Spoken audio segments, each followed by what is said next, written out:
Hello, ladies and gentlemen. Happy Friday. Welcome to Cantina Social Hour. Glad to be here with you guys. Thanks for everybody for keeping waiting for us. We appreciate your patience.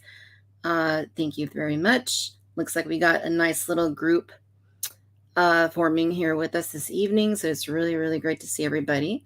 Hope you guys are doing well. Happy Friday. Happy Friday. Very cool, my friends. Very cool. So how are we doing? It looks like we have a lot of our usual Cantina denizens in the house this evening, which I love to see. We'll go through and see who is with us here in just a moment. But yeah, thank you for being here. Tonight, we have some things to talk about. We're going to look at the HasLab. We're going to see how that's doing. We're going to see if it's changed, how much it's changed from last week. We're going to look at Hasbro Star Wars brand new reveals that were announced earlier this week. We're going to talk about that from Tuesday. And then we're going to talk about Ahsoka Episode 3, plus odds and ends that I'm sure we'll be talking about here and there. So before we get started, before I introduce tonight's stellar guests, I want to see who is with us this evening. Alex, how are you doing? ¿Qué pasa? ¿Cómo estás? Good to see you. Britt, how are you doing? Good to see you, Britt, as always. Glad that you're with us. Paul, how are you doing? Great to have you again with us, Paul, as always. Appreciate you being with us. Jurassic Dave 93, thank you for being with us tonight. Tom, thank you for being with us tonight as well. Awesome.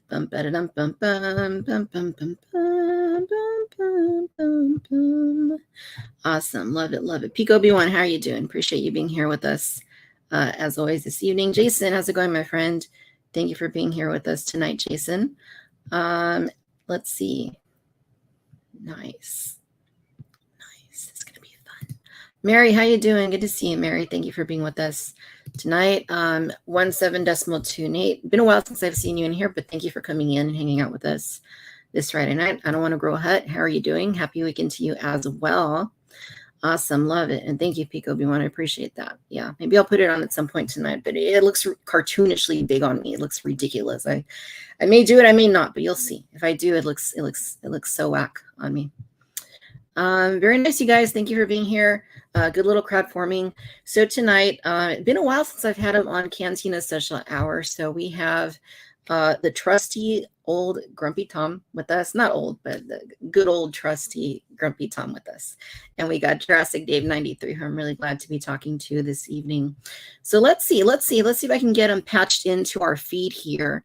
We're working on through satellite. We're working on through Telegram and Morse code and all that. I'm going to see if I can tap them in here. Let's see if we can get Jurassic Dave. How's it going? Hey, what's up? Sent the old Western Union telegram to me, and I made my way over here. Nice. We're talking across expanses in time, expanses in place, which is pretty cool. It's all due to the magic of Wild West, Morse code stuff. Definitely. Western Miss that Union, Morse code. all that. Yes. All right, now let's see if we can tap in the one and only Grumpy Tom. Grumpy Tom, do we have him with us? I don't know. Do we? It feels like watching my feed. It feels like there's a raven or something screwing with the telegram. It's just like So if I freeze in this position, it might not be because I'm choosing to just keep that face on. It might be an internet glitch. But I hope it's that position. It might just be. I mean, it's. Yeah, I hope so too. Yeah, so you guys, when was the last time I had you on Social Hour? It was probably like in the spring. No, it's been like months. I think it was about May. Yeah, spring. Probably April, May. Yeah, been a while. I don't remember what we talked about. He-Man? Did we talk about He-Man? Yeah, we talked about He-Man. Probably. I'm sure we talked about Transformers. We talked about G.I. Joe. We talked about Pokemon and all those things that I don't understand as a human being. Gotta catch I'm them glad all. that you do, Tom. Man, I love me some Pokemon. So you want to see my Dratini? Ooh, nice. Very nice. Well, it's good to see you guys. Thanks for being in here with us tonight. We're gonna have a good time. We're gonna talk a little Star Wars. There's a lot of Star Wars stuff to talk about. So we're gonna have a good time doing that. If there's any questions for any of us, please leave them here in the chat. Those who are with us, thank you guys for being with us once again. We appreciate you. So Real quick, Victoria. Those Yeah. helmets look absurdly giant on everyone. I've got a couple. They just like this on me. I'm just like, they're fun. I love having them, but It like, don't look so bad. no, it doesn't look bad, but it looks big. Like if Yeah. you had her running around on a field shooting Can you even stormtroopers. breathe in it? I mean, it's no wonder there were such bad shots. I mean, when you put these on, Right? Yeah. It's yeah. not great design. No, you can't breathe out of it. You can't see out of it. You can't really talk out of it. I can't even put my Boba Fett one on my head with my glasses on. It's just like doesn't fit. Right. You know which one But I have actually a big did stupid fit? head. The only one that kind of works is the X-Wing pilot one. That's the only one that kind of, because the front's open. So that one kind of okay, but I like Paul's comment here. Still not as bad as the Sabine TVC figure. I don't know. Maybe it's more realistic that way, right? It's like, it's giant on her. I know. It's unbelievable. We'll talk about that. We should talk about that. Yeah, very cool. So a few other friends joining in here this evening with us. Milky Way Skywalker, how are you doing? Good to see you as always. Thanks for being with us tonight. Oh, now I understand what Pico B1 said with Chew. Joe, hello. Second time watcher. Thank you for coming back, Joe. I'm glad we didn't scare you off the first time. Yeah, very cool. Very cool. All right. So, my friends, the HasLab, the Ghost campaign ends on the 6th. So in 5 days, that campaign is over. We have yet to see whether or not the last 2 stretch goals, Kane and Jarrus and Zeb Aurelius, will be unlocked. But we know, based on past HasLabs, that the ones that are successful tend to have a big push those last few days. And a lot of people do jump on board. So before we look at the numbers, before we see what it looks like as of right now, let's take some predictions. What do you guys think? Will this unlock all of the stretch goals by the time the campaign ends? Tom, what do you think? Not only do I think it's going to hit all of its campaign stretch goals, I bet it hits at least 25,000 units. Or 25,000 orders. So 25,000 units. That's my prediction. And remember, I'm someone that originally was like, if they make the Ghost, it's not going to fund.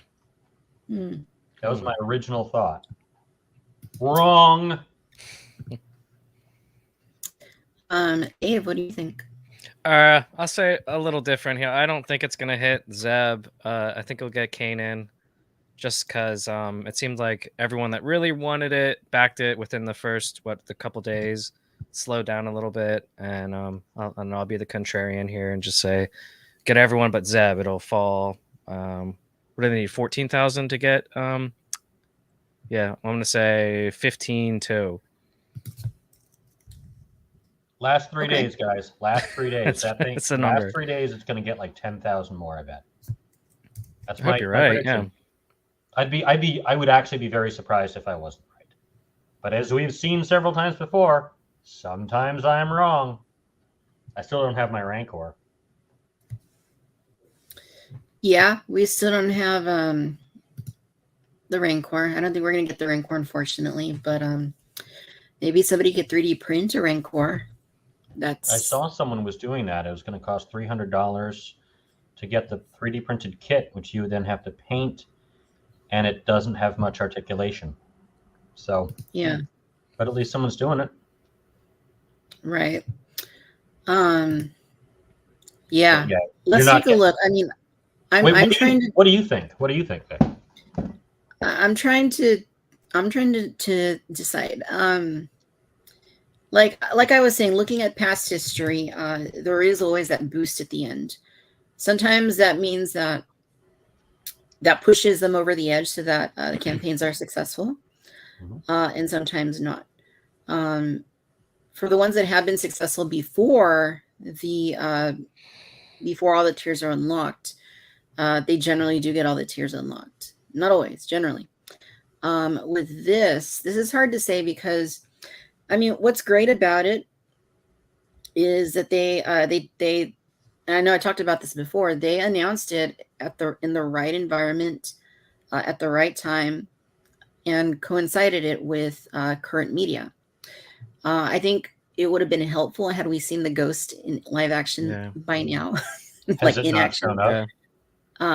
I think that would have been helpful, but it's not shown up then. No, just the Phantom. No Ghost yet. Maybe next week, but that's like the day before the campaign ends, right? So, I don't know. I mean, if I had to guess one way or the other, I think it will narrowly scrape by and unlock both of those tiers. I don't think it's going to be a huge thing like the Razor Crest. It's more expensive at a time when inflation is just insane. And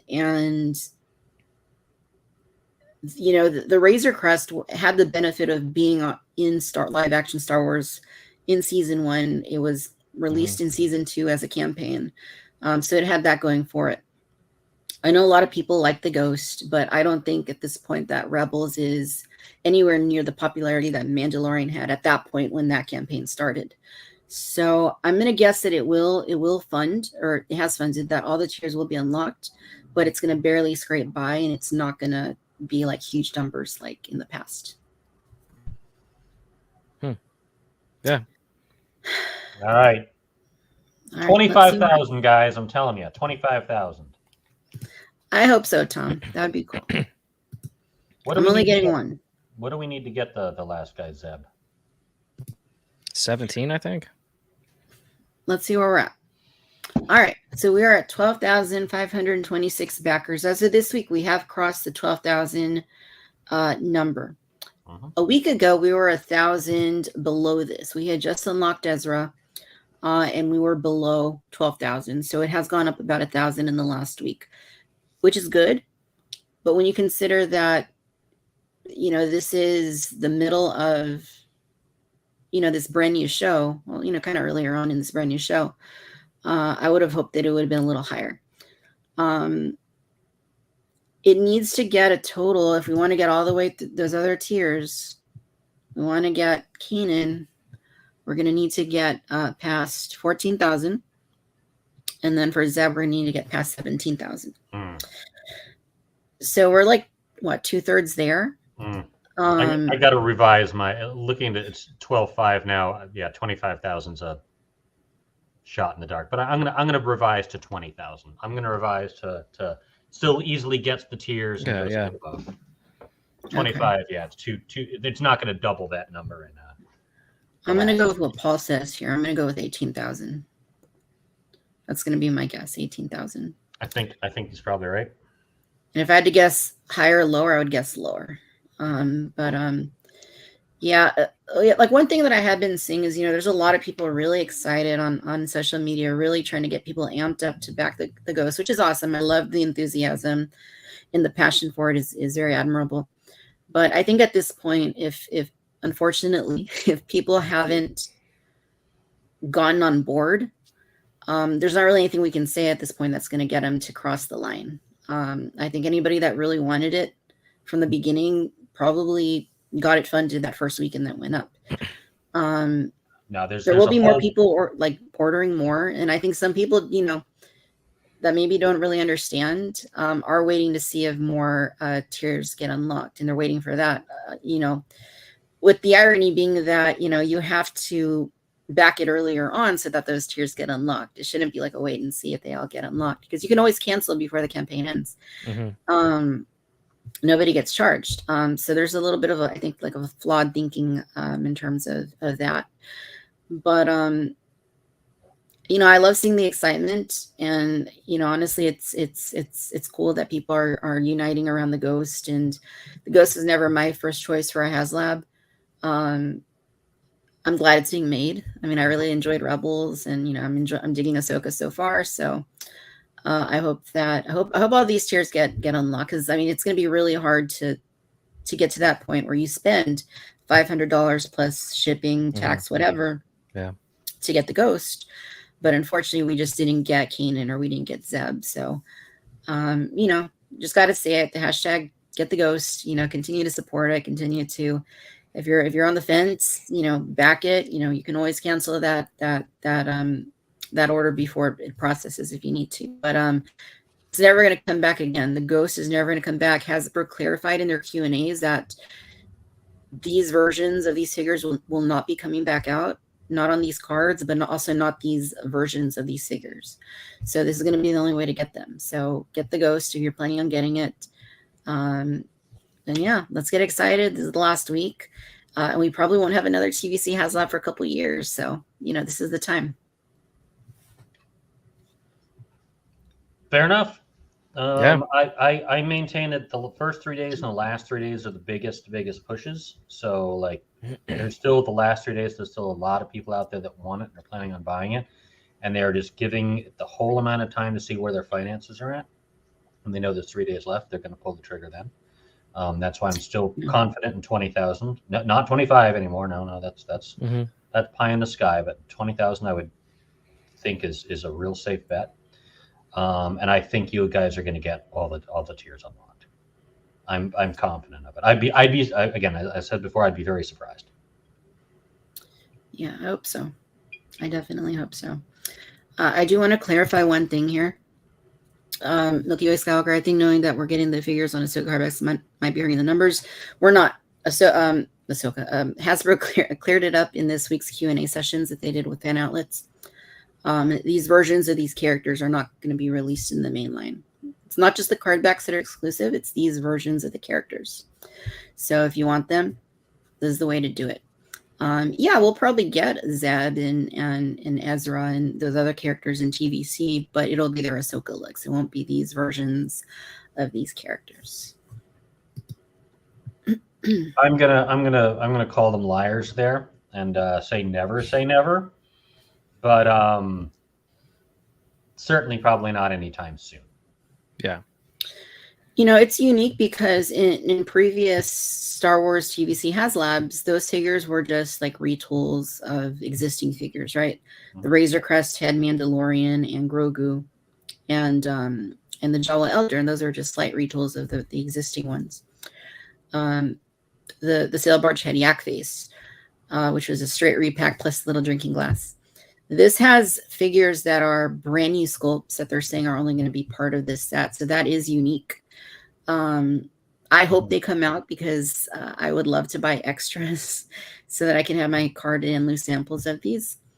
But based on their official stance at this point, it sounds like these are going to be exclusive to that set. And, that may change. You probably are right, Tom. But I got to go by what they're saying, just in case, just in case it turns out to be the case. Right. Let me just be clear there. Also, when I say like never say never, I don't mean in like 3 years. I mean like 10 years down the line, you might decide to do it. The entire team, it's a different team at that point. There's some sudden new resurfaced love for Rebels for whatever reason, or people that love the show or brand managing it. They'll come out then. But like, we're not talking about, well, they'll come out in 2 years. No. But, I'd be surprised if they don't at some point. Yeah. Animated hits 3-pack or something like that. They got that. Yeah. Yeah. I mean, they have so much stuff that's 10 years old now that they're still putting out, so why not? The money's already invested. I mean, the only thing we know they're never going to make are the Tonica sisters. No, don't say that. They're never going to make. Keep dreaming, guys. Keep dreaming. I think it's going to happen. I don't buy a lot of TVC, but I'm going to buy a lot of those just to support you, Victoria, when they come out. They're coming. I know it. Thank you. I got Cad Bane today. If they announce, very nice. If they announce when they announce the Tonicas, then I think I will retire. Star Wars 50th. I'll ride off into the sunset. Well, I mean, that's fair. That would be a fair thing to do. Yeah, I'll be done. And then I'll take over Victoria's Cantina. It'll then be grouchy old Tom's Cantina. Old grumpy and Cantina. I'll sit there with my gin and tonic being like, Star Wars isn't what it was when I was 9 years old. And I'll throw a shoe at the screen all the time. That'll be my gimmick. That'll be my little bit I do.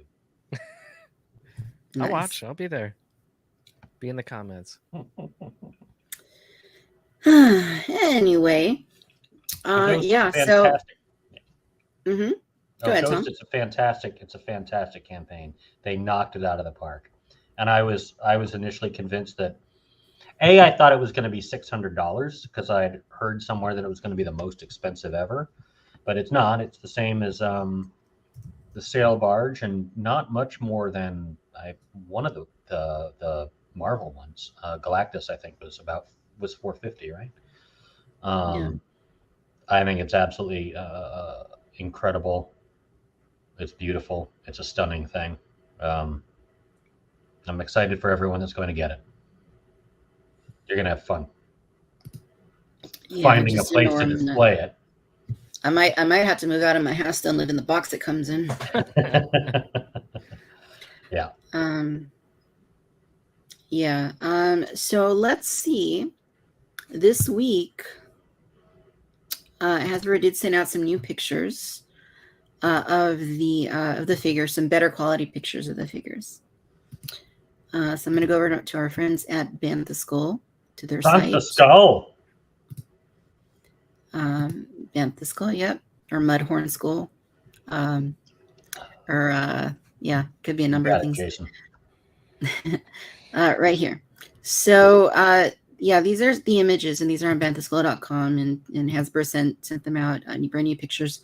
So these are just new images that we hadn't seen of the figures. So Ezra with the helmet on. That's cool. Yeah, I love that the pop-up visor. That's really neat. And even like, I don't know, this part doesn't come out so well like through here, but when you look at the actual image, like the gun has a bunch of detail on it. Like, I can see. Yeah, that's pretty cool. Yeah. Hey guys. Cool. Yeah. Mm-hmm. When the show Rebels ended, I was really hoping Ezra would just stay off in space whale space forever. I was really hoping. Could still happen. It could still happen. He could have been eaten by one. He's like inside one of their tummies, like broadcasting, like Pinocchio. Like Pinocchio, yeah. He's like, digesting. We need a Star Wars Geppetto to go find him or something. Or poor Ezra. Don't listen to me, Ezra fans. Yeah, so I mean, he looks great. I love the little scarring on his face, and yeah, it's a really nice looking figure. Just the stature and the proportions look fantastic. Yeah. Love that he comes with the Loth Cat, and unlit lightsaber is really cool. It annoys me when they give you one lightsaber that's lit up and you can never put the unlit lightsaber in their hand or on their belt. So I'm glad that they did that here. Yeah, it just looks really cool. Yeah, there's Hera. So Hera looks really nice. And again, this isn't the same Hera that is coming out as part of the Ahsoka wave. This is a completely different figure. And yeah, she looks quite cool. And I love the accessories she comes with. Like, she comes with some nice stuff.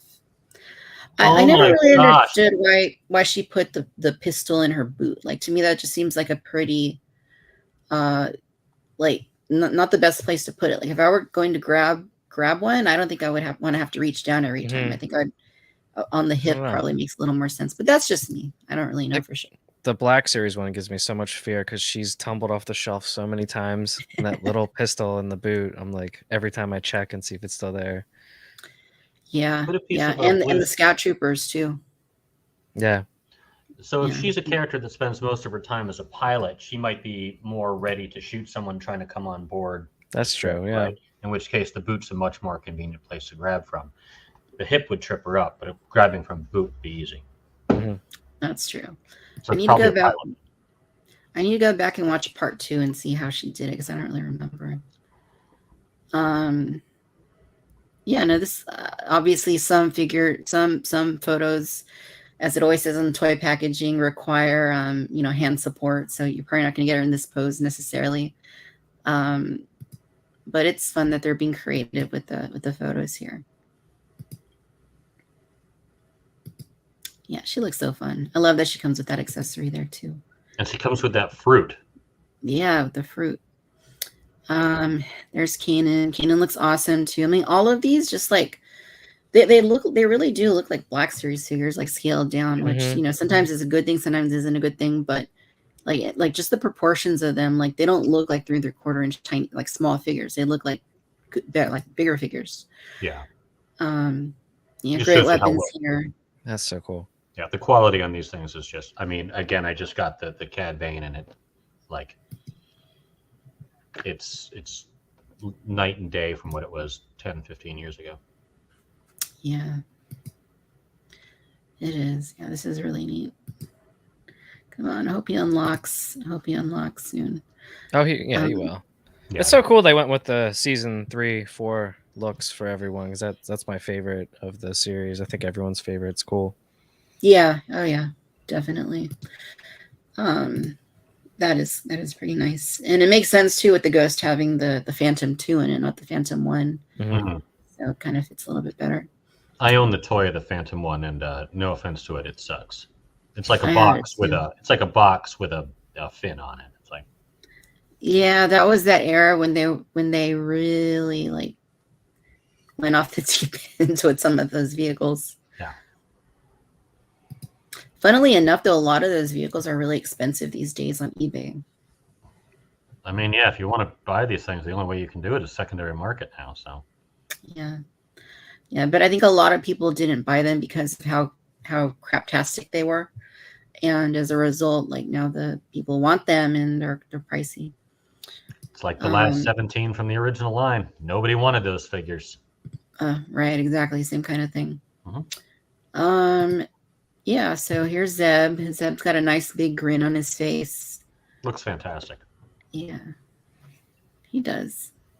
And the Black Series one was equally awesome. That's like a top 10 Black Series figure. So, I mean, it looks like this is faithful to, that. You just look very detailed, very awesome. Yeah. And I do like the colors on the costumes. Like they really maintain that animated aesthetic. It really transferred over well to these figures. Well, these figures are also great because they're colorful, right? Each Yep. one has a bunch of different colors. It's not a bunch of gray and brown. You mean like the sequel trilogy? Like like the sequel trilogy, like even a lot of the original trilogy stuff, and certainly everything. In Empire, everything was, in the Empire Strikes Back, everything was pretty drabby. Not saying that's a bad thing. I'm just saying everything was kind of. It makes there was nothing colorful in that movie at all. No. The most colorful thing in that movie was probably. What was Yoda? Yoda or the Wampa's Ice Cave. They changed Cloud City. The Cloud color was always that color, but remember they changed Cloud City because originally it was just white with like white backgrounds and everything. One of the special edition changes that I really appreciate was just the changing of what the walls looked like. Yeah, that's the best special edition. I like everything, and I think I like most everything. Yeah, these figures look great though. They look great. I think you're gonna get them, guys. Dave, did you pre-order this? No, I thought about it after the failure of the Jurassic Park gates, but I'm running in space danger. Yeah. And I don't collect TVC, and it'd just be a shame to spend that and not be able to display it properly. I would love to have it, but I have some of the other TVC. Like I have the big Millennium Falcon. I have the N1 Starfighter on pre-order, but I don't think I could swing that for space wise. Yeah. Yeah, that's fair. The Jurassic Gate struck me as DOA, just because it was it's a couple of doors. You can 3D print doors. Bummer. Yeah. Did you hear, off topic, but slightly on topic because of crowdfunds and Mattel, the next Mattel Masters of the Universe crowdfund, they're going to get a fan vote on? I did not. Yep. I'm not up on Masters, but I'm always happy to hear about it. I'm super up on it because I'm crazy about it. And the next one, it's going to be a fan vote to determine which item will be the next big crowdfund.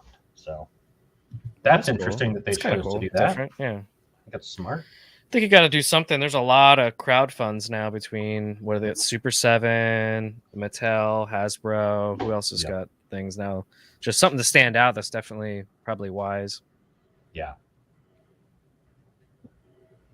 But hey, the Ghost is making it. You're getting the Ghost. Yeah. Everyone in the chat who's bought the Ghost, you're getting it. It's going to show up. It's going to be fantastic. Yes, it will. And you'll get versions of these characters, even if these extra ones don't come out. They will. Or you can get the animated ones. I've got all the animated ones. I like the animated designs on these things more, anyway. Well, we certainly hope so. Yeah, so that looks like good progress. I'm going to guess, I know I already said about 18,000, but I'm going to guess that by this time this week, because the Ghost is currently at 12,526 backers. I'm going to guess that by this time next Friday, it's going to come in at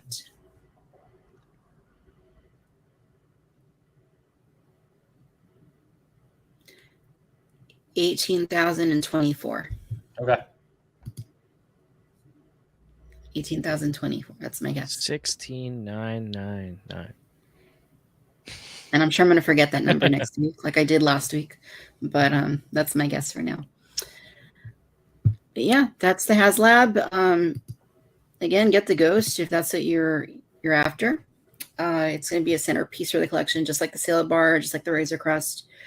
And it's kind of one of those things that is just expensive, but once you have it, it's going to be epic. So, how many centerpieces can we have? They're all the not same. Not enough.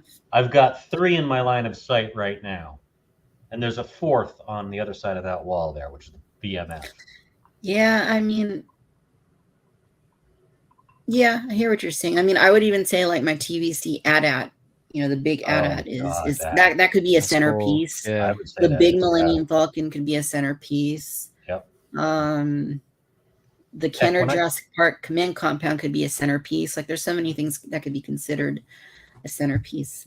When I get my Jabba the Hutt playset, I mean Boba Fett playset, that's going to be a centerpiece for me. There you go. Yeah, that I do have room for. I already have a shelf that I already know exactly where it's going. I measured it out. I have the figures ready to go in there. Yeah, it's going to be an expensive month because the Ghost is processing on the 6th or the 7th, and the Boba Fett Throne Room is coming out on the 15th. Yeah, so that's going to process at that point. The Jabba's Goons 3-pack with Velkin Taziri, that's coming out on the 15th. So that's going to process. Oh no, that's this month too.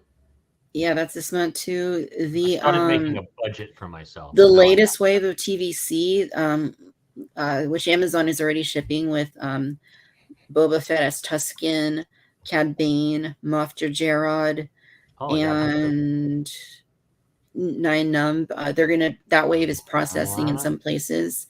I'm waiting for EE to process my case of those. So it's an expensive month. Yeah. Yeah, and that's not counting like other stuff I have like coming. Dog food.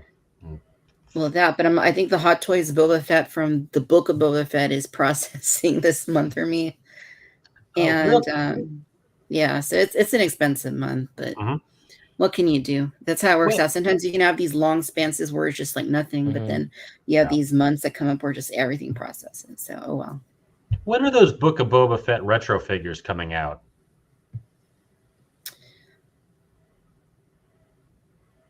I want to say next year. I want to say they said next year, but I'm not 100%. That show came out 2 years ago. At that point, it will be 2 years, yes. No, it came out wasn't it? When did that show come out? December 21. It came out in December. It'll be 2 years in a few months. It'll be 2 years in a couple months. Yeah. Yeah, Come on, right. guys. It ran from, I think, late December, like through early February or something like that. Come on, Hasbro. Come on. Look for your Ahsoka retro in 2025. Well, we know that those are supposedly not coming out until like fall of 2024, right? Like, what?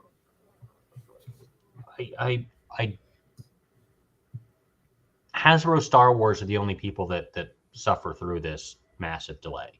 Marvel doesn't. They're the only ones that have. No, when the new Masters of the Universe cartoon comes out on Netflix, they'll have a bunch of figures dropping that day, or like the weeks leading up to it. It's only the Hasbro Star Wars team. I think that's a Lucasfilm thing, because I mean, you can go out and buy a Batman from McFarlane when the Batman movie comes out. Yep. You can go out and buy a dinosaur from Jurassic World when a Jurassic World movie comes out. I don't think they get the the pictures and stuff and the assets till very close till when we see them. Honestly, absolutely insane, and it's such a screw up because again, I would have bought all that Boba Fett stuff when that show first aired, and then a couple months afterwards, I was like, yeah, I didn't really like any of that. I've done that. I've had things on pre-order from Boba Fett, from Obi-Wan, and then months go by, and I'm like, do I really need this? Yeah. Yeah. Yep. Yeah. All right. Oh, and Alex says that his N1 is in his pile of loot at Big Bad Toy Store already. Oh, cool. There you go. Get that. So that's another thing to get ready for. Yeah. Expensive times. Before we switch gears here from the HasLab into the latest Hasbro reveals, I do want to make a run through the comments and see what's going on. Oh, most definitely. Who else is now with us? So I guess, Tom, your live stream would be called Tom's Spot of Scum and Villainy. Yeah. Happy hour, 3 to 5. And you'd have Tuesday, and would be your family. Grumpy hour. Kids eat free on Tuesday. No, kids drink free on Tuesdays. I don't care. Bring them Let's over. Hope not. I'll drink. I'll give them booze. Have a shot of whiskey, kids. Yeah. Dodgson, how's it going? Says repacks, repaints. To be honest, I'm very late in the game, so the news of the pilot Luke, Stormtrooper R2, etc. is good news to me. Yeah, I mean, smart repacks. Always that's those things available to get. Yeah, there should always be stormtroopers or something to buy, and you always forget there's always someone jumping into the hobby, and an entry point that's something familiar is always a good thing. I don't need to buy any new of those things because I've got them already. But to someone that wasn't collecting 15 years ago and doesn't want to spend, that's just makes sense. Keep going like that, yeah. Yeah, Brit's saying Arcanon's eyes dull or clear blue from Jedi Knight. So they're blue, I think, because of the lightsaber, right? I believe they were blue eyes, and then they were dulled over once he was blinded by Maul. So like glassed over, and they were still kind of blue. If that's what she's asking. Yeah, I mean, that would make sense. Alex says those were the dark times. Yep, that era, 2013, when it was the Republic fighter tank. It was the Jedi Starfighter. Like they were all like really hollow, like lightweight plastic things. Oh yeah, I got a bunch of those. I got that Mandalorian one that looks like a bus with wings. I did get the Jedi Starfighters because they're actually closer to the scale from the film than they're not as good of a toy, but they're closer in scale to what we see in the actual movies. Well, that's cool. I remember I used to go to the Times Square and Toys R Us on a lunch break from time to time. Cool. And they would have sales on Star Wars ships for $12.50, and I would just buy like a couple random ones. I'm like, oh, sure, I'll get that. You know the one that's I think it's called a V-wing. Yeah. That one I bought for like $12.50. Oh, that's a deal. Yeah. Now the V-wings are ridiculously expensive. How much does that cost? Because I don't really like it. eBay. You don't like the V-wing? No, if it's the one I'm thinking of, look at it. It just shows up at the end of Revenge of the Sith, right? Yeah, it's in Clone Wars. It's also in the Bad Batch. I love it. You can buy one for, that's 8 days left on the bid. Oh, wow. Can you flip it for a ghost? Yeah, so you can turn your $12.50 V-wing into a $150 V-wing. Yeah, $100. Yeah, I'm not going to do that. I'm not. I know. That just makes me happy I own it. Yeah, of course. In the last live stream, they pointed out that half of the ghost can be removed so that it will sit on a shelf. Yeah, so that's actually what I do with the Razor Crest, right there. I don't have the one side of the engine isn't on because then it wouldn't fit on my shelf. So I appreciate that a lot, being able to take part of it off so that the ghost can fit onto a smaller shelf.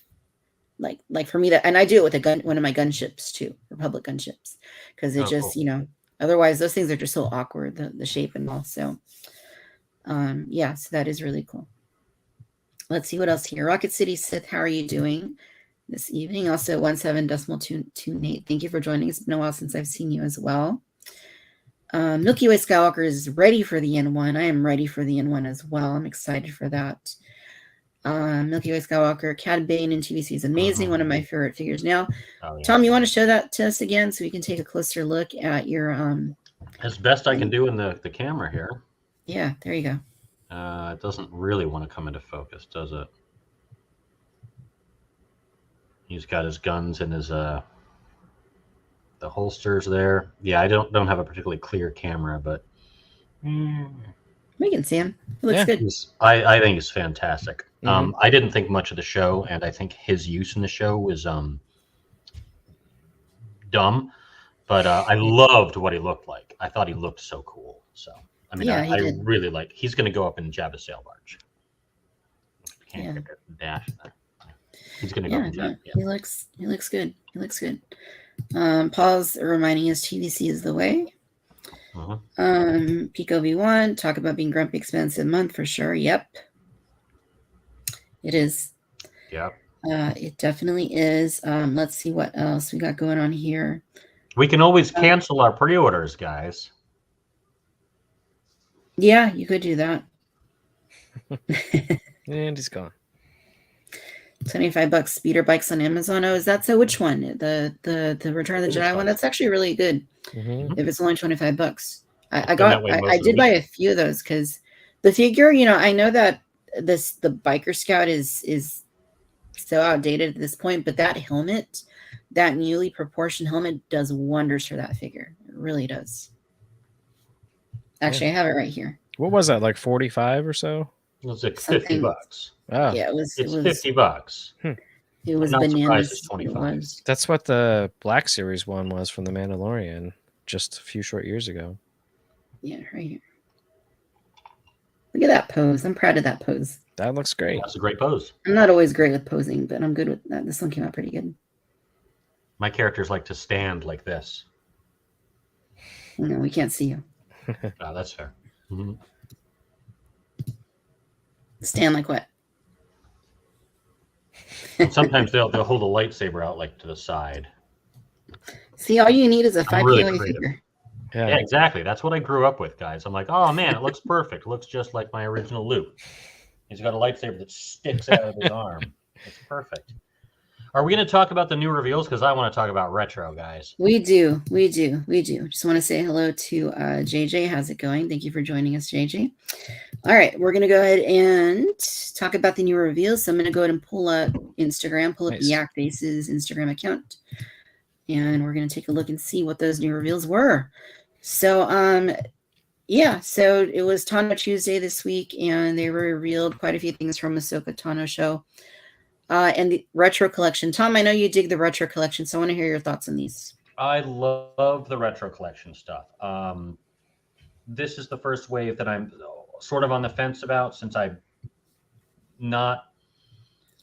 don't care much for these iterations of the characters, but I'm absolutely going to buy it anyway. And I'm certain I'm going to love it as soon as I've got them in hand. The other nice thing about these is they're very colorful.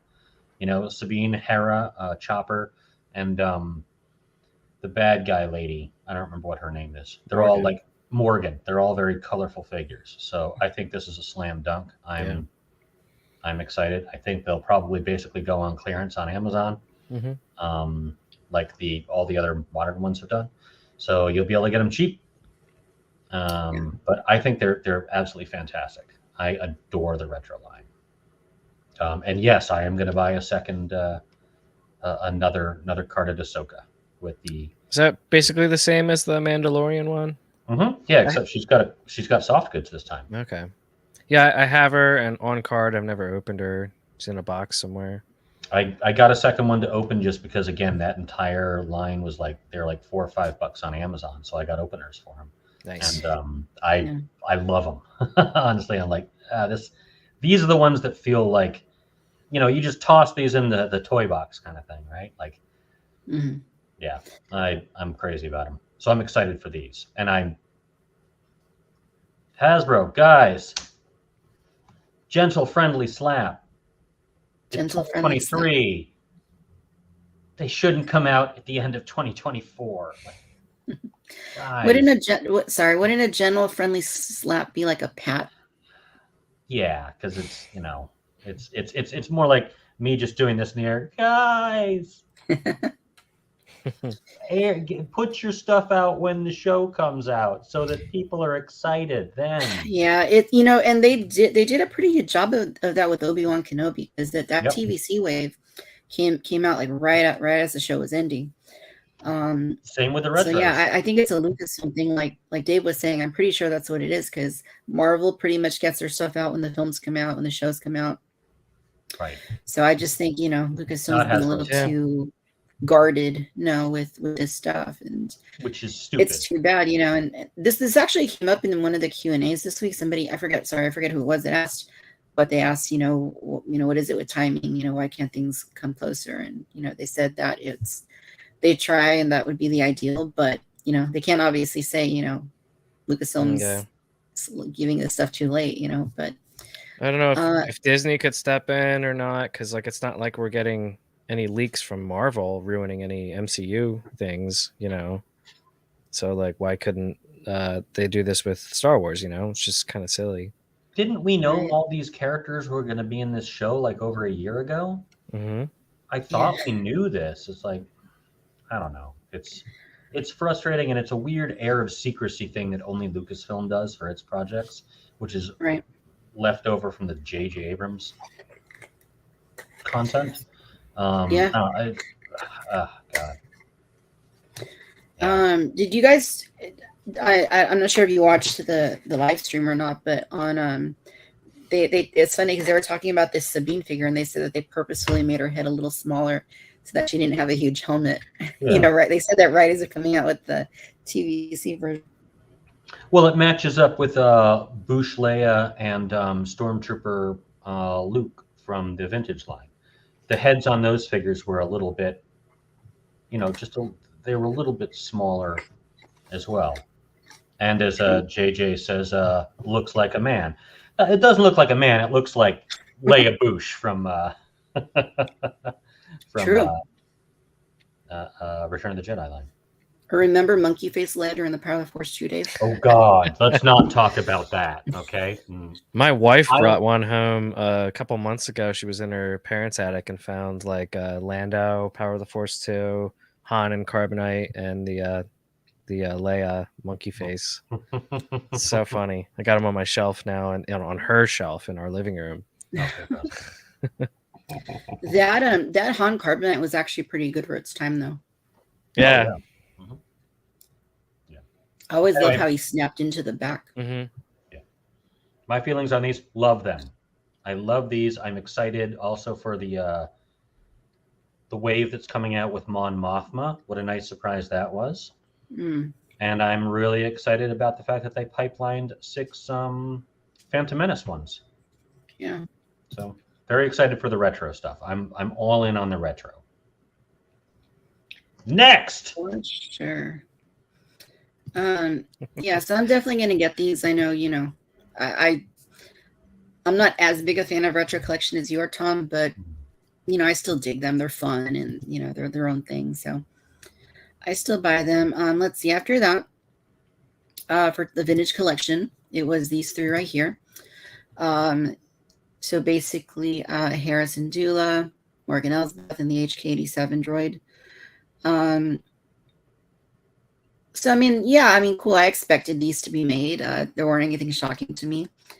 I know a lot of people were saying hey, where's, Shin, Hadi, or where are some of the other prominent characters in the series, but, Balin wasn't there, but I'm good with these. I'm sure at some point they'll announce those, just a matter of time. PulseCon is coming up, right? So these make sense, and they're part of waves that were already put up for pre-order in earlier months because they had already announced figures from these waves. So, it's just basically if you've already pre-ordered these, it's kind of cool to see what else is going to come in your case assortment. Is all that is, at least as far as I'm concerned. Mm-hmm. When are these going to deliver? I think these waves are late 2023, early 2024, if I recall correctly. Well, that's not too bad then, as far as time. Not terrible. Not the best, but not terrible. Great, but it's not. Yeah, it's not a year later. Yeah, and I know it's a nitpick, silly thing, but I kind of do wonder about like how they determine like the card back color, like the name pill color, and they don't look bad, but I know me having synesthesia, like I'm very particular about these colors. Oh, But you know, so I'm just curious. I'd love to learn a little more about how they decide to what gets what color. I didn't know you had synesthesia. Oh yeah, That's really cool. We'll have to talk about that sometime. That could be a whole live stream by itself.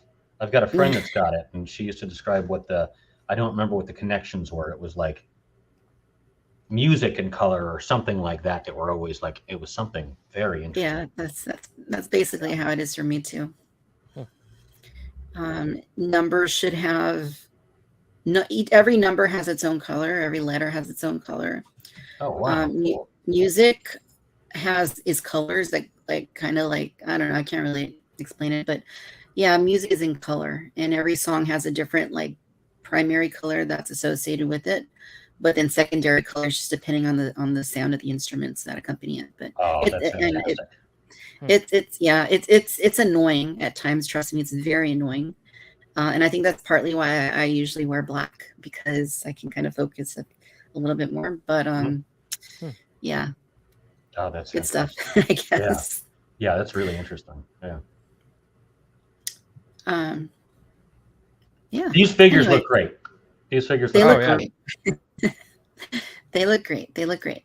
Yeah, Entertainment Earth is estimating February 24 for the Hera shipping. That's not so bad. It's not too bad. That's not terrible. Did you guys? I'm sure you saw when they said the Hera was VC 300, right? Oh, is it? Oh, someone mentioned that. I saw that on either Geek Dad or Toy Anxiety. Yeah, that's fantastic. That's a good choice. Cool. Yeah, that's a fantastic choice. It's an interesting choice for sure. All right, so here's Black Series. These are the reveals. One thing I do want to highlight, a lot of the community says, balance the scales, do the same characters simultaneously in each scale. They're doing a pretty good job here in this case. They don't always do it. They rarely do it, actually. But in Black Series, TVC, Retro, they're capitalizing on Ahsoka and doing some of these same characters. Not all of them, but most of them, and that's pretty encouraging. Oh wait, the Ahsoka wave. There's 4 female characters with that, right? It's Ahsoka, Sabine, Morgan. Is it just 3? Then there's a robot. There's Chopper, and who's the other? Which scale are we talking? Sorry, the retro ones we just looked at. Was Hera in that one? Hera, Ahsoka, Sabine, and Morgan. Yeah, so that means just 4 female characters. That's pretty cool. I just as a ratio goes. You mean for Black Series or TVC? The retro ones. Yeah, retro. The retro. It just the retro. It just struck me that 4 of the characters being released for it are gal characters. Yeah, and so these are the Black Series reveals. Getting Ezra, getting Morgan, HK 87, Professor Huyang, and Morak. Yeah, I'm good with these. I think it covers the series pretty well. I do hope some of these other characters make TVC at some point that aren't in there yet. I guess it'll depend on if they remain relevant in the show or if they just kind of get bumped off, right? Yeah, that's kind of weird. You think the 3 3/4 would be the scale that they put some of the other characters that aren't main characters, but it seems like they're just throwing everything in Black Series nowadays, and then people got to complain to get it in TVC or something strange. This one with the helmet on, Marok, right? So that's going to be Mara Jade. Yep. You heard it here first, guys. Mara Jade. Takes the helmet off, and it's Mara Jade, Luke Skywalker's wife. So I don't know if Victoria's still here or not. I can still hear you, Tom. Yeah, I can hear you. Victoria seems frozen. Oh gosh, it's just us. That's just us. Oh no. Now the show's going terribly. How many So, fingers do you have? how many fingers do I have? I got all 10.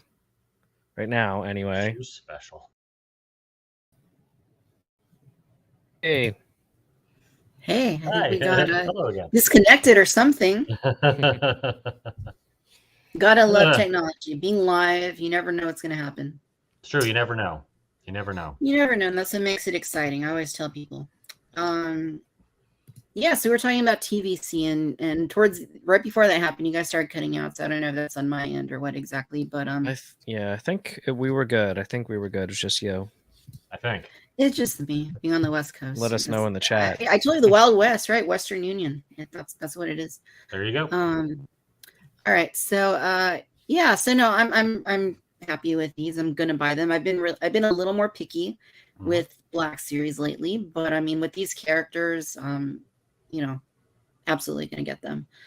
And if you had the previous HK droid from Black Series, then you know, getting this one, you know, you have a little bit of variation putting them together, which is kind of cool. Wait, they made this guy already? Yeah, they made him from Mandalorian. He was a little bit different color. Oh, huh. And the I have the red box chopper actually from years ago. Oh wow. I got the purple box one. Yeah. And the Ezra too.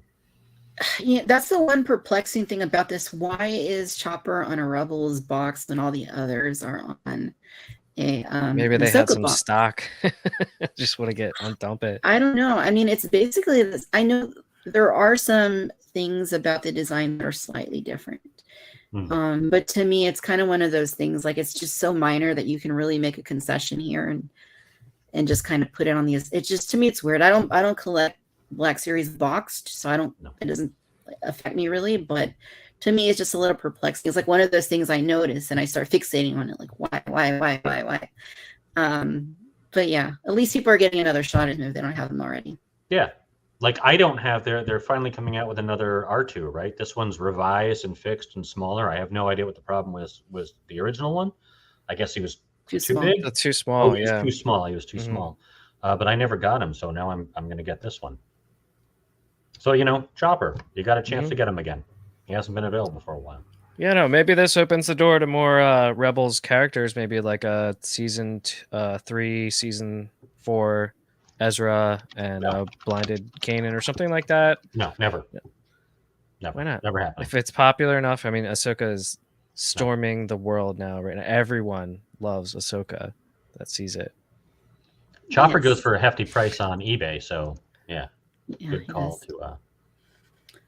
He does. So yeah, those are the Hasbro reveals. And again, yeah, pretty good job balancing the scales, doing the same thing. And, you know, I don't think whatever you do in TVC always translates well to Black Series. It doesn't always need to align, just depending on what's going on. But I know with current media, you know, that's always a big thing. People want to see, get good representation, especially when it's characters that they know and characters that they love. So in this case, you know, great job. I want to take a look here in the comments and see what people are saying about these latest releases. JJ says that applause on how they executed soft goods here. Yeah, for sure. The Morgan Elsbeth looks really good, the way that they did the soft goods on her. Milky Way Skywalker says, agreed, Tom. We needed a good Mon Mothma retro stock for 45 years. 45 years. Not 40. Is it for 45 years? 42 years, I think. 42 years. But that's 40, isn't it? Is it 40? Yeah. My gosh, no, you're right. 40 years. You're right. It was the 40th anniversary this year. But yeah, 40 years. That was when you consider all of Star Wars, it's been longer than that. That's been one of the ones that was a notable absence in the original toy line. And I was like, why don't I have that character? Yeah, very excited for that. So JJ also says they say the new Peg order replaced Lando's Morgan. Okay, so I disagree with this. Lando was packed at 3 per case. Morgan is packed at 1 per case. Lando was not a brand new character. Morgan is the brand new character. I don't think she's going to peg warm. Even like the late, fairly recent, it was earlier this year, the Andor wave with Vel Sartha and Cassian Andor, like those are packed at multiples in the case, and those peg warmed. I think when you assign that, like your numbers are balanced within these waves, I think you have less chance of that happening. So I don't think she's going to peg warm. I think all of these figures are going to sell through. That's for TVC. I haven't looked at Black Series, so I don't know what the assortments are on those. But for TVC, I don't think that's going to be the case. Mary says she thinks that Maureen looks good in both scales. I agree. She looks really good. I appreciate the Black Series, what they did with the sculpted robes, but also what TVC does with the soft goods. I think they both look great. It'll be interesting to have them in hand. 17.2 note. Do you have perfect pitch? I know a lot of musicians have perfect pitch, seeing music and colors. That's debatable. You can listen to my my tracks and stuff, and you let me know. I don't know. Glad to have Chopper back, Britt says. In the line of the Rebels packaging with the new mural art is a head scratcher. Yeah, I don't know why they did that. Pico B1, Huyan needs to happen in TVC and Moraki. Absolutely. We need to get those. We need to get Shin. We need to get all of these characters. We need to have them all. Balin, we need to get them on. And I'm sure we will.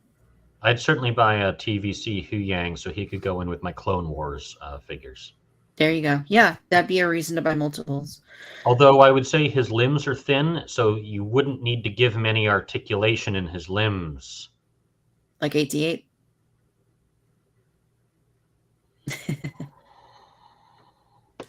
Yeah, that's just ridiculous. Sorry. Try to stay positive, but that's pretty silly. And then the mixed messaging on that, made it even worse. Oh, it was too small to engineer it that way. Well, you've done IG-11. And then the reason that superseded that, we're trying to save on costs. Like, you're not, just stop talking. Like, you just messed it up. Either redo it or just stop. Yeah. That's like, there's no reason to get that figure. Get the old Power of the Force 2 one. I like what Jason says. Morak is just like space rats in a suit. It could be. What was that space rat's name of the Cantina? I should know this. I have no idea. Yeah, whoever gets it first in the comments will get. We'll give you props. And I know it'll come to me at some point too. Ellen Sleazebagano. Yeah, he was in Attack of the Clones. Very on the nose. Not Cabe. You're not talking about Cabe, right? Because he's the little bat guy. There's a little rat. No, not Cabe. We're talking about the rat. Yeah. We're talking about the rat guy. Yeah. Yeah. Tim Meadows. Yeah. 88. 88 is no good. It's no good. Renat. His name is Renat. It's like rat, but other letters in there as well. Like rat, but Renat. Like rat-a-tat. I choose you, rat-a-tat. All right, any more toy reveals? Or did that cover it? No, there's another thing here, but I want to show you Renat first, because this is important. This is an important guy right here. I mean, I love the Cantina stuff. Yeah. Good old Renat. He's the one who goes, eat, eat, eat, eat, Come on, where is he? I don't even see him here. Hey, by the way, Victoria, the stream looks great tonight. No, he doesn't. What the heck is that? That's just a drawing. Oh, thank you. There's no drawings in Star Wars. Baldur's Gate. There's not. I don't know what's going on. I don't know what's going on with that. Rattata. Sorry, Britt. Rattata. Rattata. I choose you, Rattata. Renat.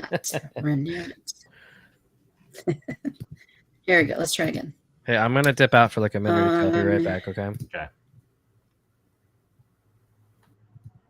Okay. There he is, Renat. What?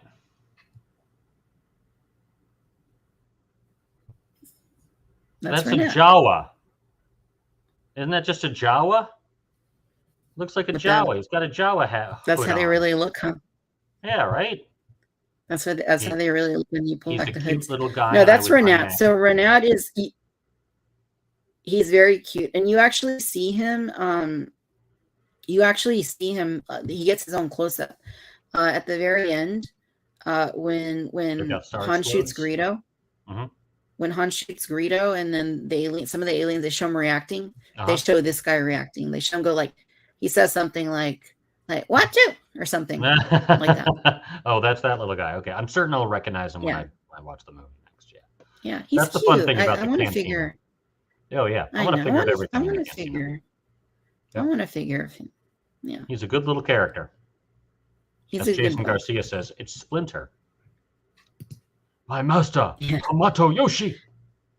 When he was a baby, Splinter when he was a baby. He fought Urukusaki. Depending on what version of Ninja Turtles you follow. Yeah, there's so many different ones. Yeah. I liked the new one where he was just a rat and he watched kung fu movies. He's cute. I want him. He's a cute character. Yeah. All right, so you guys going to talk about Ahsoka next? We are in just a moment. I just want to get back. I think there was one other reveal we didn't touch on here, and I don't. Here it is, right here. Sabine's helmet. I know that you've dabbled in these helmets before, Tom. Are you gonna get Sabine's helmet?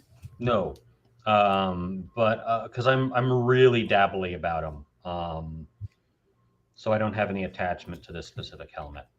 But it's very cool. It's like a repaint of the Bo-Katan one, right?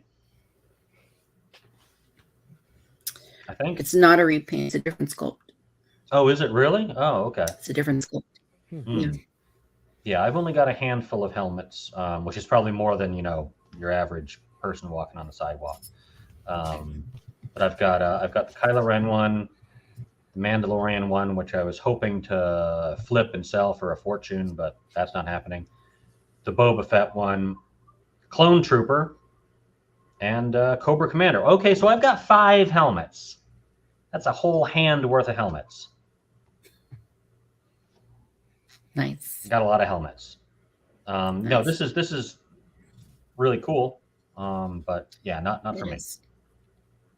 Yeah, I pre-ordered it. I don't buy all the helmets, but some of them I do, and I did want Sabine's helmets. I did pre-order that one. Which helmets do you have? I see you've got the Ahsoka Clone Trooper, which is an awesome one. Yeah. I got the Boba Fett, the Empire one. Mm-hmm. Got the Mandalorian helmet. Got Bo-Katan. Stormtrooper, just the regular Stormtrooper. Mm-hmm. It's one I should probably get. And Darth Vader. And I'll need a Darth Vader at some point. Yeah. And Luke X-wing. I do have Luke X-wing. Mm. Yeah, and I didn't. Yeah, some of them were like promo things. I wouldn't have bought all those helmets on my own accord, but some of them were like promos. They sent them, so I have to wear them. So I have to wear them when they send them. You've got to wear them. I mean, this one I bought that. I bought this helmet because I wanted it. It's very cool. Yeah. I mean, as soon as I sometimes see people have displays like on YouTube, and it's like all the details full of all the helmets. And it's like, man, that's cool. That's cool. Really that's real cool. Yeah. I wish I had mine here. I could put mine on to Vic, and then we could intimidate Dave. Show me your papers. Show me your. Are these? I'm looking for droids. Are these the droids I'm looking for, Dave? That's the quote from the movie. Yeah. The movie. Should I wear this for the rest of the stream? If you want. Sure. I think you guys are gonna talk about Ahsoka now, right? Pretty momentarily, yes. But before we do that, before we let you go, Tom, because I know you got to go, we got to ask you what the latest is on your alien stories, the Alien Chronicles. Ooh. Oh, I've got no new alien stories. Man, I'm loving the. I loved how they had those guys get up there in front of Congress, and as soon as they'd ask them specific questions, they'd be like, "I can't tell you that here. I've got to tell you behind a paywall. I mean, a skiff." And that was like 2 months ago. Did they ever tell anyone anything about where the space aliens are behind the skiffs? Only the people that have clearance to hear those answers. And they just haven't told us anything yet. I don't know. They're not gonna. No, yeah, right. I don't know. Disclosure is coming. I've been watching. I've been getting all excited and watching X-Files again recently. X-Files is wonderful fun, and it is wonderfully silly. And I love it. Yeah, we were just watching the 2-parter where the plane crashes. That's what. Yeah. So that's me and aliens right now. I haven't seen any more flying saucers. Sadly, haven't been abducted by any little green men that I know of. Yeah. I love it though. I'm always hoping for news. I'm always hoping for something to be like.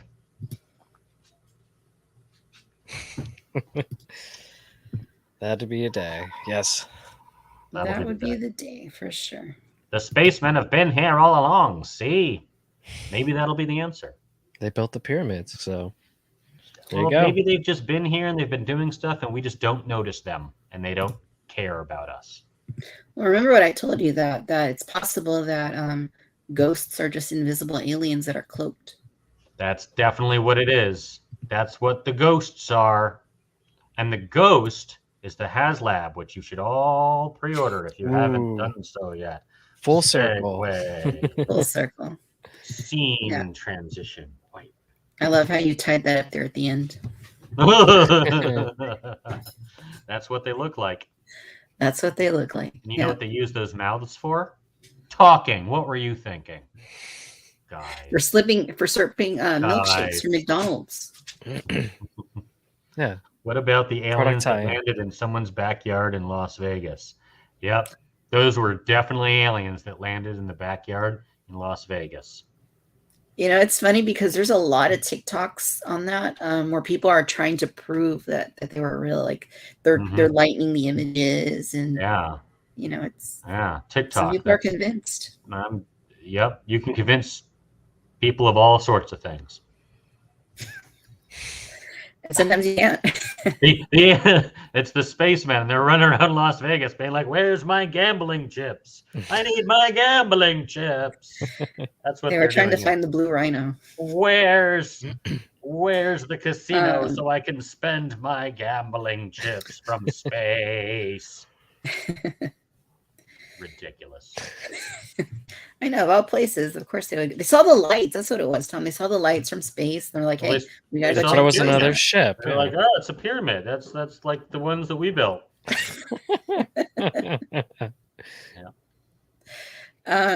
You know, I feel like I did, because you know, I've had things happen on stream. Like I know you guys saw that. I think I was talking to Laser Pants was on the show, Ryan. And we were talking, I think it was in April, we were doing a live stream, and I heard right here, like next to me, but nobody else would have been here to make noise. Right here next to me, I heard like something like that. And I look at it on camera, like you can go back and watch it. I look at it and I just kind of look back like, that's weird, but I'm not going to say anything on camera at the time. But then when I went back and replayed it, it's definitely there. Like something right here, like goes like that. And then it leaves. It's gone. Haven't heard from it since, I don't think. We always want to attribute these things to ghosts or space aliens, but there's not enough attention being given to the possibility that these are elves.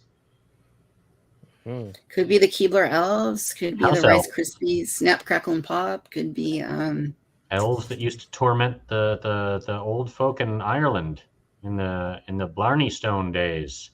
Could be witches. Could be witches. Vampires, chupacabras, Democrats with spines. Yeah, they're so all the Democrats are so old, right? His spine was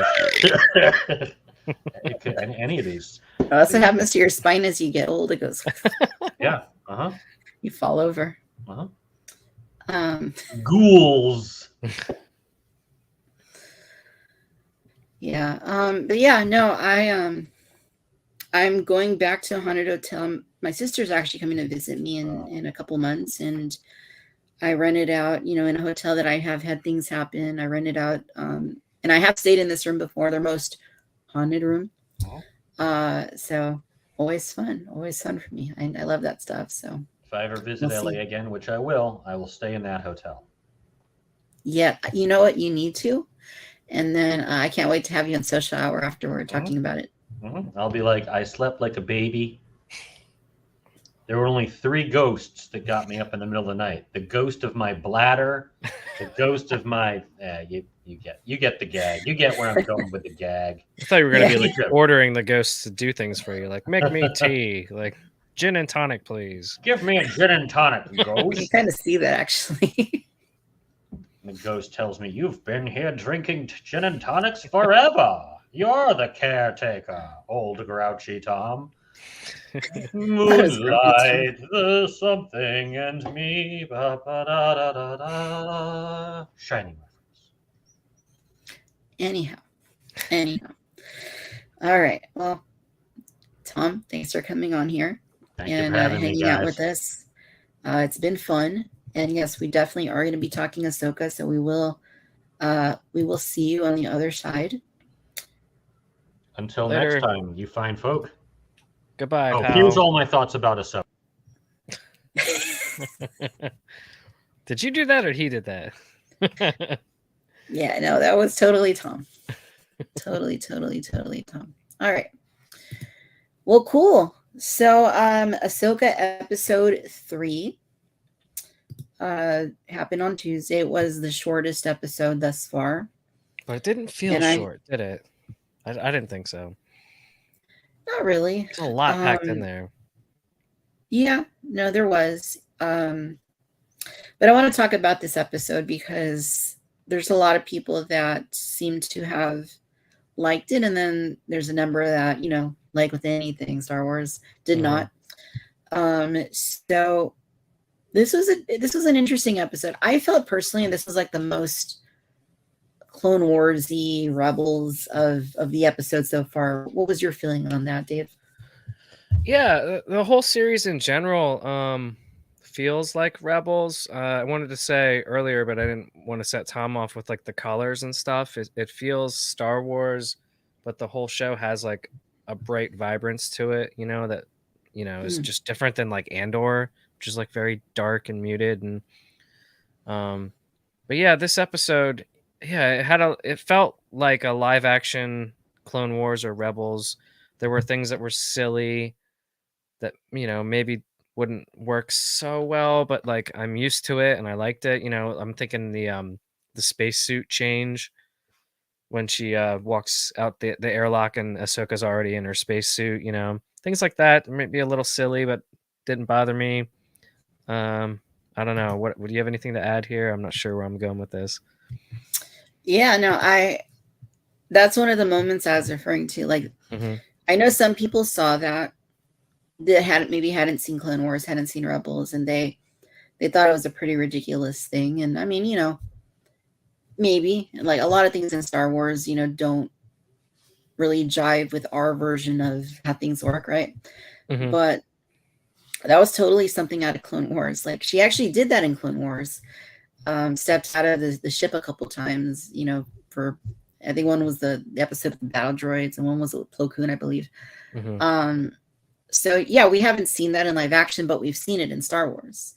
So, it aligns pretty well with that. And I just thought it was cool. Something different, in this show, the focus is Ahsoka. As much as we're seeing these other characters, Ahsoka is the focus. So to me, it makes sense that they would present her in new ways that we haven't quite seen. And people that aren't really familiar with the character show something different about her to make them care about her.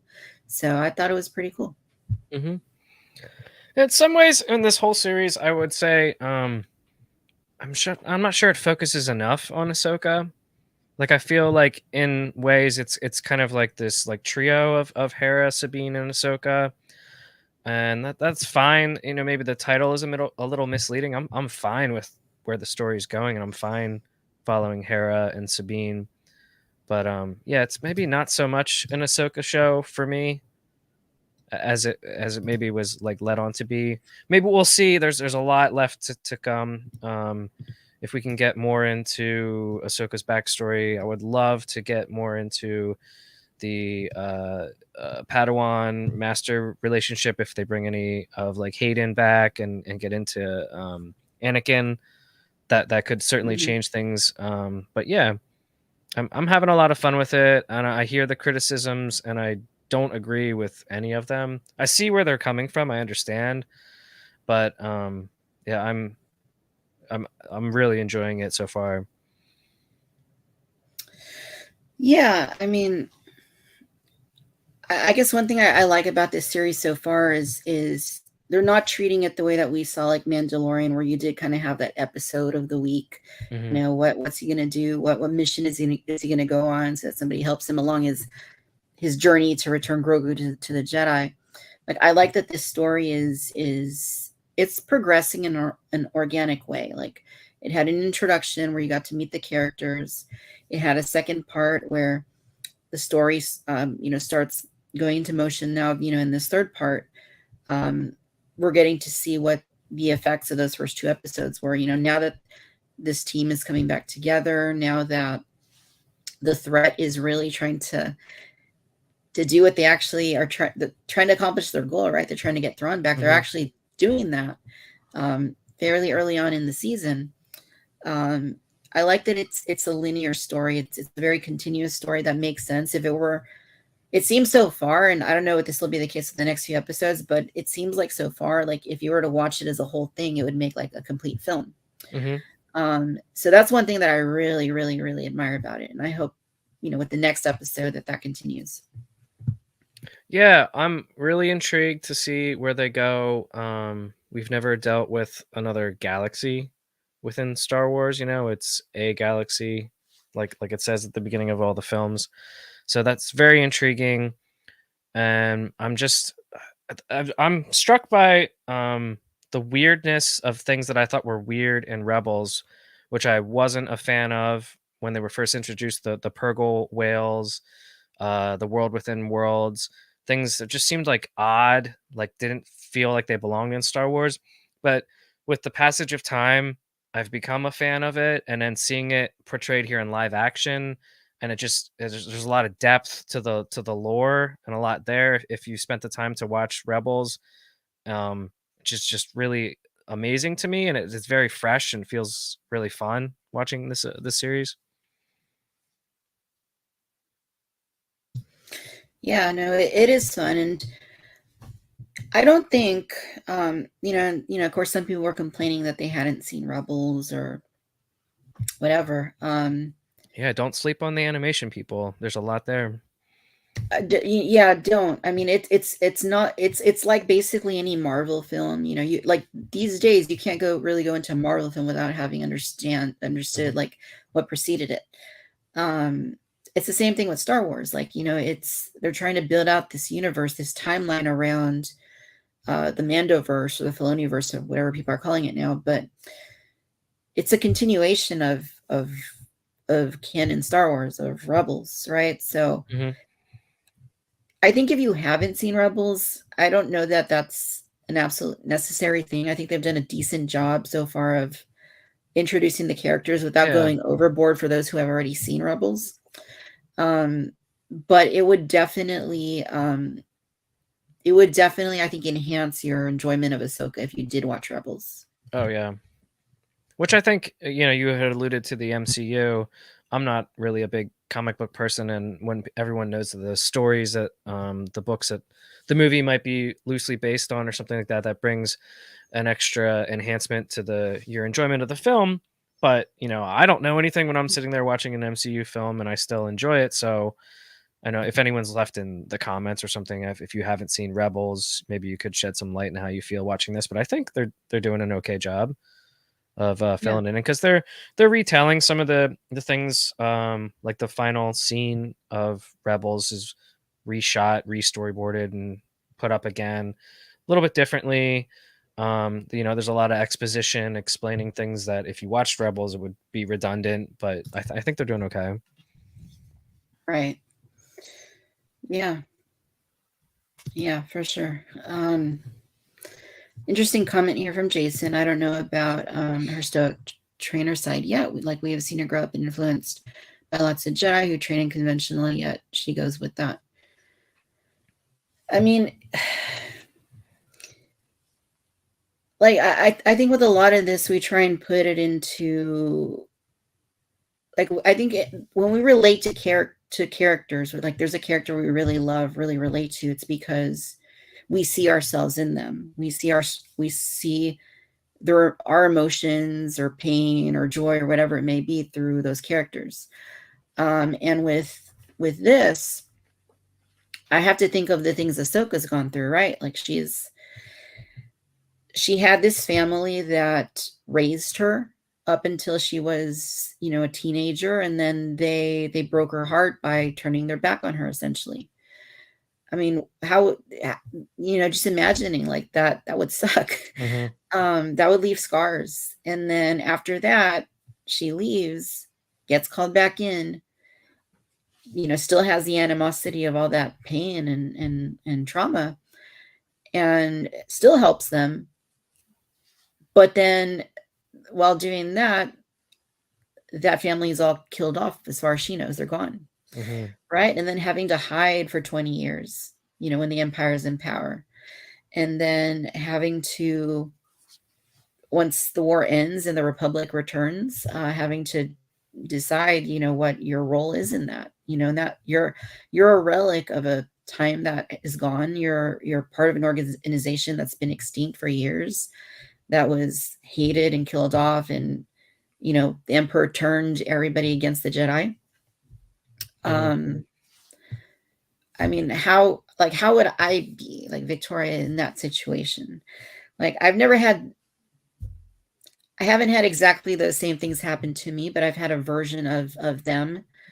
And like, I can't imagine, like, at this point in my life, that I would be somebody who would just kind of be like chipper all the time and going around with a smile. Like, I'm not like that. Because I think, we are the experiences that we've had, and the traumas that we faced, the joys we've experienced, and the hardships that we've overcome. So I totally buy Ahsoka the way that she is in this series. I do understand, in Clone Wars, she was a different person. She's a different character, but that's not where we're at now. She's totally in a different headspace. She's evolved as a person up to this point. So I'm good with the way they're portraying her so far. Like, I think that she's what I would imagine she would be at this point. I think it makes perfect sense in her evolution, and I'm not sure if it's like recency bias to people, but we are dealing with a Star Wars that is not being told linearly. We had the Padawan Ahsoka was, like you said, a very chipper and upbeat sort of way, and then we had her in Rebels, and I feel like she was a happy medium to where we are now versus the Clone Wars portrayal. She was definitely more stoic, more muted. But then we did have Clone Wars season 7. We went right back to that. Then we bopped around to Mandalorian, and now here we are in Ahsoka. And I think it if you can place in your mind linearly through time, it does make sense, the progression from Clone Wars to where we are here in Ahsoka. And yeah, that's some of the criticism that I don't get. She's definitely not going to be flipping around yelling "Sky Guy" and stuff now that she's middle aged here at this point in her life, at this time in the galaxy. So yeah, it feels right to me. Yeah, no, it works for me too. And we still have more than half of the season to come. We still have a lot of episodes to see how she's going to be portrayed. I envision that, and I don't know if you were tuning in last week, Dave, but I was talking a little bit about not so much what I think is going to happen, but how Ahsoka is going to be tested by the new threats the galaxy's facing. She's going to have to, I think, reconnect like with her Jedi past. She's going to have to understand that, that's going to be a blessing and a curse at this point. And she's going to have to figure out how she uses that and uses her past and her knowledge and everything to try and overcome what's probably going to be a really big threat that's going to affect the whole galaxy. So, I mean, there's going to be character development to go this season, and it'll be interesting. I hope that they pull out all the stops with that, because this is Ahsoka's show. So, we have to see that progression of her character for her to continue evolving into who she's going to be by the end of the season. So I'm all here for that. I think that's going to be really cool to see how the Ahsoka we know and love transforms over the course of this series. Yeah, and that would make sense if she did have to restore some of her faith in the Order. She's surrounded by Professor Huyang and Sabine, and just having to, maybe pick and choose what she does choose to accept or not from the teachings and the things that she's learned, to get her by, and what's most likely going to be something strange, new, and threatening that's going to be coming at her. Because it's obvious from the first 2 episodes where her and Sabine are at this moment is not going to cut it for the trials that they're going to be facing. Right. Yeah, it'll be interesting, and also to see that relationship with the other characters, with Sabine and Hera, and see how that comes into play to affect, where her trajectory is going to go, where their stories are going to go as well. Yeah, I would love to see, the term like a gray Jedi gets thrown around. I'm not sure if that's appropriate here, but just some sort of balance. Like obviously that you can't do things the way the Jedi Order had set them up.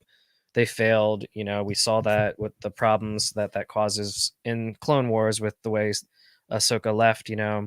But the power of family, of found family. You've got the Ghost crew. You've got Hera, Jason, and Sabine, and if Ezra ends up coming back or something with maybe some new insights or something, that'd be very interesting to see where, is there going to be some sort of new Jedi Order? Is there going to be something different, a Force Order somewhere else in another galaxy? Would be interesting.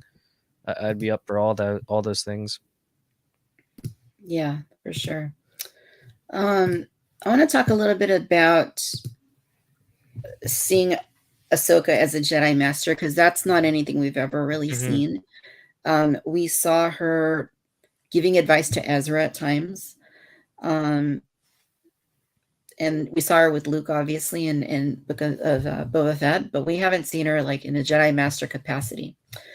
As has been admitted in the show, like by Sabine herself, she's not a typical candidate for Jedi, as Huyang always likes to remind her. What did you think about Sabine and Ahsoka's conversation about how the Force works and how she may or may not be able to use the Force?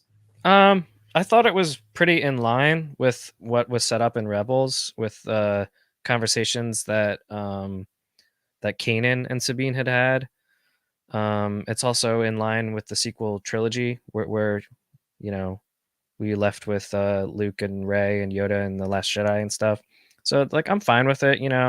I understand that, like, it doesn't, maybe with original trilogy purists, is not kosher or whatever, that where yes, everyone has the Force obviously, but the Jedi are the only ones that can wield it properly and everything. But I think where we're going with this storytelling, I think it's really in line with Rebels season 3, I guess. But yeah, I'm fine with it. It's interesting to see, because I feel like if you were ever a kid on the playground, you wanted to be Star Wars, you believe that anyone can wield the Force. And if we're starting to compartmentalize and saying this person is better at it and this person's better than that, it's just not as fun. So I would love to see someone obviously as bad at it as Sabine, with someone. I didn't think this was even a story, after we left Rebels, and I was surprised to see in the trailer that she was a Padawan learner of Ahsoka's. So I'll be very interested to see, can someone as disconnected as a Mandalorian of all people, become one with the Force and wield it in some way like a Jedi could. Right. Yeah. It's interesting. I know some people were taking issue with that. Oh, like kind of comparing it. I saw some comparisons online to like participation trophies, like giving everybody the ability to use the Force. But I mean, that's like from day one, A New Hope, we're given every inclination that anybody can use the Force. Obi-Wan says, yeah, your dad was a Jedi. You can train to be a Jedi, but he's not talking about anything else. He's talking about using the Force, and he never says, because you're Anakin's son, can you become a Jedi? Or nobody else can use the Force. That's given to you right there in A New Hope. Like, you can train to become a Jedi. I don't think anybody that saw that in 1977 thought, oh, you have to have all these midi-chlorians to become, a Jedi. Like it wasn't set up that way in the original trilogy. Luke tells Leia, you have that power too. It's made clear in A New Hope too that the Force resides in all living things. So I like this direction. I feel that it works, and it's not really anything new saying that, that the Force is something that requires, a gift to be able to wield. I mean, the Mandalorians or midi-chlorians makes that clear. When Qui-Gon is telling Obi-Wan, like, this kid has over 20,000 or whatever it is. You're being told right there that this is a scale, and that based on how much you can tap into that scale, that depends on how strong you are in the Force. So, I mean, it would make sense for, I don't know, if Anakin's 20,000 and Sabine's like, I don't know, 1,000, with extra focus and determination, it makes sense that you would be able to tap into that if you tried. So I like this direction. I don't think that it's fair to compare it to, people politicizing things as always when it comes to Star Wars. Yeah. But I think that it works, and it'll be interesting to see like what her journey is. Can't remember, her journey is continuing, both these characters throughout this season. So maybe we'll see the results of that at some point.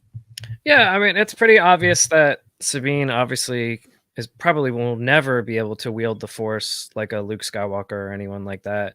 But, if we're just going to base the outcomes of everything on how strong everyone is in the Force, that's just not fun storytelling, And I think even going back to the original Star Wars, it's about more than just your ability to wield the Force. It's about your journey, about the hero's journey, about, who you put your faith in, who you surround yourself with. Because going back to the first Star Wars, Luke Skywalker wouldn't have been able to blow up the Death Star if it wasn't for his friendship and his faith that he put in Han Solo, to swoop in and to save him from certain death from Darth Vader at the end there.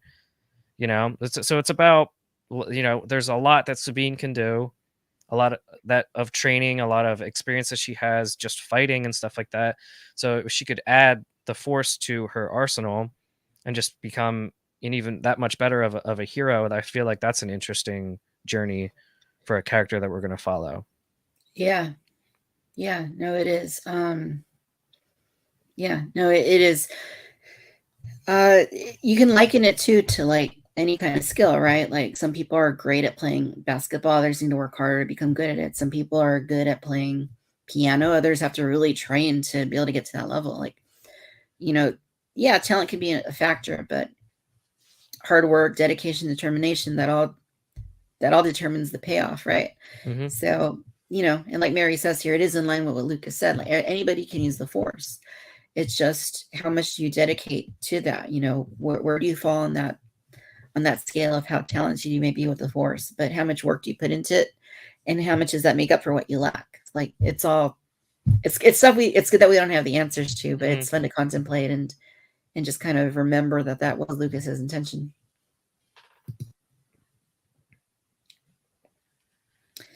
Let's see here. What do you think if we're thinking ahead to episode 4, part 4? I get confused because some, in Mandalorian, it's chapters, Book of Fett, Obi-Wan, that's all chapters, and now it's parts, right? So that's interesting that they made that change. Thinking ahead to next episode, next part, did it again.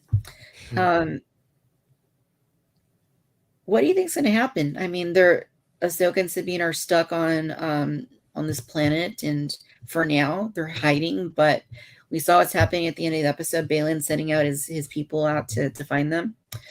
What do you anticipate we may see this coming week?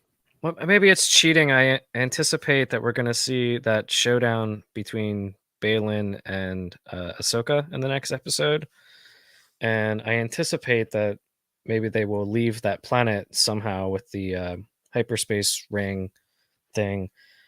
But other than that, I mean, I think they're setting it up with a Baylan Ahsoka showdown, and possibly a rematch between I forget the Padawan girl's name, and Sabine. That's really the only place my mind goes. But just from my experience watching Rebels and stuff like that, I also feel like expectations are often subverted, with where Filoni is going to be taking us. You think this week is going to be this thing, and then maybe something new is going to be added that we just can't anticipate that will become more important later on in the series.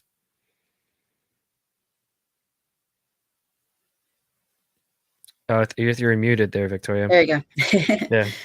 Had to happen at least once. Yeah. Yeah, right. No, definitely though. I think that's well said, and I think it's going to be an interesting episode. We've seen the build up from episode 1 to 3. The villains have the thing they've been after.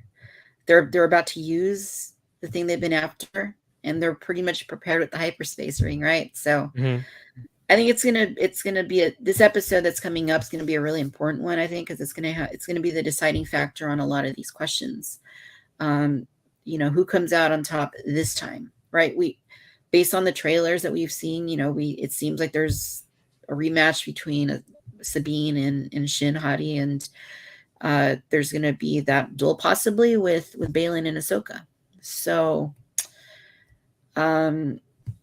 yeah, it'll be interesting to see. I don't know what's going to happen. Like I've been thinking about it a little bit, but it's going to be a pivotal episode. It's going to decide some pretty. I think this episode is going to decide the trajectory of the rest of the season. Yeah, I mean, we could go real far out into another galaxy and set up.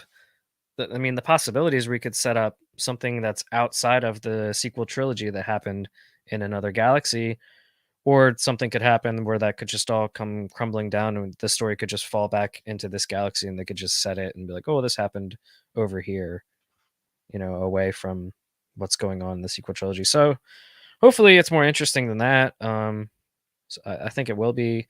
This show, aside from, it's different than The Mandalorian, is not a show of the week and stuff like that. It does seem like there's a lot more. They're drawing a lot more from the lore of both Clone Wars and the Rebels, and it definitely has an arc, and seems like they know where they're going based on the first 3 episodes. Right, for sure. Yeah, I think that's a good point here too, Britt. Yeah, that's good. From what we've seen in the trailer, it seems like maybe he knows her. From what he said so far in the series regarding Ahsoka, it seems like he may know her. So I'd be really curious to see if there's a flashback or just something that like shows if that relationship exists and what that looked like. Because there were thousands of Jedi, right, during the Old Republic, and somebody may have known Ahsoka, and she didn't know them. So I think that's a good point. I think I will be interested in seeing what that looks like. Again, pivotal episode. I think it's going to be a really big in terms of the narrative of this season. So we'll see. All right. So before we wrap up here, I just want to see if there's any questions. If anybody has anything for us they would like to ask, we will do our best to answer them. And while we're waiting for that, I did want to share one thing. So you follow me on social media. You probably saw that September is Thyroid Cancer Awareness Month. Thyroid cancer is the type of cancer that I had. It was stage 2. I had it treated. I'm all good. Earlier this year, had it dealt with. I'm all good. But in honor of that, and because there are a lot of people that tragically don't have a positive prognosis or outcome on this, there's still a lot of mystery to be had. And, I know we're taking the show in a little bit of a different direction for just a moment, so apologies, but bear with me. So this is thyroid cancer is actually the highest new kind of cancer that's showing up in the U.S. And in honor of the research that is being done and to celebrate those who have overcome, but also remember those who have succumbed to this illness, Victoria's Cantina will be doing a special live stream so that we can raise funding for thyroid cancer research. So this is going to be happening next week. In addition to Cantina Chatter, or Social Hour, which we will be here again next week, same time, Friday at 7 Pacific time. I'm also going to be doing this additional show on Saturday the 9th at 12 p.m. Pacific time, 3 p.m. Eastern time. And the entire show will be just having fun, answering questions, talking, just whatever topics may come up. And we may have some special guests. And we're going to raise money for thyroid cancer research. So we'll be doing that. So if you're able to, please tune in for that. It's going to be a special edition of Awesome. Social Hour. And I hope to see you there. Any funds we raise, we'll donate to research. So for a good cause, I hope you can make it, and we'll make it as fun as possible given the subject matter. Yeah, everyone definitely tune in for a great cause. I think probably almost everyone has been affected by in some form by cancer, and I've lost a few family members to cancer. So yeah, really, I'm so happy that you were able to come out on top with your battle, Victoria. And yeah, if anyone can just tune in and donate anything if you can. If not, just be there to support. That'd be awesome. Thank you. Yeah, we'd appreciate that very much. All right, so let's take a look at the questions, see if anybody had anything they asked or wanted us to know about before we wrap up for this evening. So let's see. Will we get Thrawn here? Brittany asks. I hope that we get Thrawn in Ahsoka. I mean, I know we've seen him, right? So we will see him. Will he make it to the Star Wars galaxy? We'll see. Yeah. But yeah, I think we'll definitely see him pretty soon. Hopefully sooner than later. I hope it's not a series or season finale or something like that. Hopefully we get him in a good chunk because he is quite a good character. Yeah, he's very, very much being looked forward to. Britt asking, I'm eager for Ahsoka to finally see Balin. He knows. Okay, sorry. I think we got that one here. What do you guys think of Jason Syndulla? It's funny because I talked about this last week. I said, what if he shows up? Like, how's he going to look? Is he going to look like a leprechaun? Is he going to look different? Now we know. Dave, what do you think about how he looks? Yeah, he looked like a pretty normal kid for, had the green hair, which I think there was the Lego set leak with the brown hair. We didn't know, but he has the green hair officially. So yeah, he looked good, and he just looked like a wide-eyed, happy kid, and just probably how we all felt when we first saw Star Wars at that age. Is I just want to be a Jedi, And yeah, exactly. Does he know how much has Hera told him about his father? I'm sure that'll be answered eventually, but it was cute. I liked it. Yeah, it wasn't terrible. I was surprised at how he looked. I mean, I didn't think they were going to have the green hair for the reason you said. I also didn't think. I didn't know he was going to have big ears like he has in Rebels. So I didn't know what to expect. But so far he's got the longer hair, right? It's covering the ears. Yeah. So maybe they haven't decided either. Jason says, I hope he avoids Luke's Jedi school. I hope no one we like goes there. I know. Alex says, hoping we see the ghost appear in the next episode. Yeah, absolutely. I hope so too. If nothing else, for the sake of the HasLab, I really hope that it does. That's the difference between my prediction and Tom's prediction is this episode. Well, cool. Looks like I got all the questions.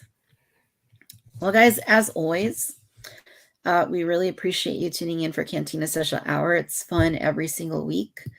It's fun to have new guests, some of the same guests, and just be talking about all manner of topics possible.